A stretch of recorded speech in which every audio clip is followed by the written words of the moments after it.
Ajudan gubernur mencurigai Ani yang selalu hampir tiap hari pulang ke desa.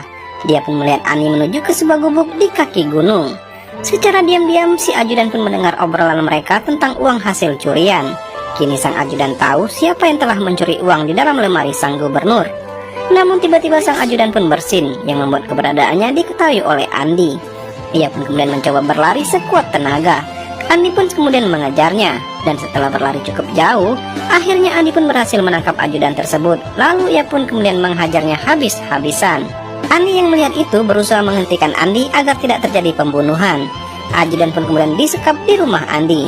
Lalu Andi pun menanyakan apa maksud kedatangannya kemari.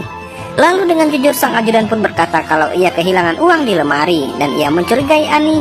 Lalu ia pun mengikuti Ani sampai ke tempat ini. Karena takut dengan Andi yang selalu menghajarnya, ia pun berjanji tidak akan menceritakan ini kepada gubernur. Akan tetapi Andi tidak percaya dan terus menghajar si ajudan tersebut. Ani yang takut melihat itu kemudian mengajak Andi untuk mengobrol di luar. Lalu di sisi lain sang ajudan pun berusaha memotong tali yang mengikat tangannya. Ani yang kembali ke gubuk itu pun bilang kepada ajudan bahwa Andi tidak bisa melepaskannya begitu saja. Ajudan pun kemudian memberitahu Ani kalau ada buku catatan milik gubernur yang terletak di bawah meja kamar. Apabila Ani berhasil mendapatkan buku itu, sang gubernur pun pasti tidak akan menyakitinya lagi karena takut kejahatannya akan terbongkar.